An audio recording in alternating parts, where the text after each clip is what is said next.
Hey everyone, how's it going? Dan here from PromptHub. We're going to look at how you can use PromptHub to create some pretty cool automated LinkedIn post generating workflows. So we're going to try and do it under 2 minutes. So I'm in my PromptHub library here. I already have two prompts we'll be using for this. So we'll be using a little scraper here. So we now support the 4.0 mini search preview, which means it's a model that can go out and search the internet. It's based, if you use ChatGPT search, it's the model that powers that. So really simple prompt here that says extract the text from my article. Then I pass the URL there. Next, I wrote the generator blog post prompt, which will basically say, here's the content.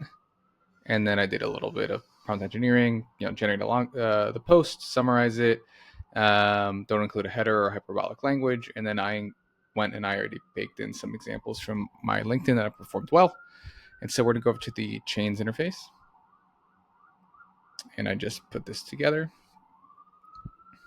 But essentially you would just hit create chain, and that will pull up the interface to start working on these things.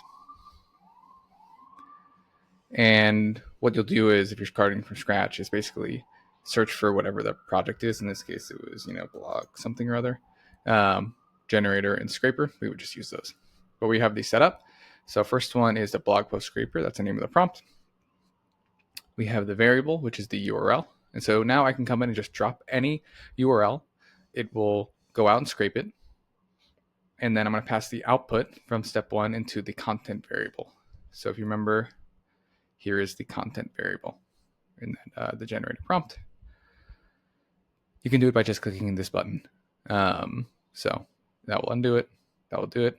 And now I can come in, drop any URL, and that first prompt will go to that URL, grab all the data from it, and then we will pass all that data to the second prompt here that will generate the LinkedIn post. And we'll get an output here in just a second after both of these complete. Cool, first one's done. We can preview the output. Looks good to me. And this is the final result from the chain itself. Let me make myself a little smaller.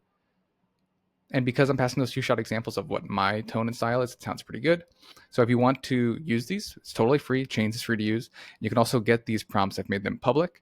So if you go to the Discover and you search blog post scraper, you'll find it. You just click on this, add it to your library, and then go to the other one, which is the generator. Click on it, star it, or do whatever you want, but then add it to your library, and then go to the chains interface and get good to go. So let me know how this works for you. Again, now that I've set this up once, I can come in anytime, drop a URL, and get going. Thanks.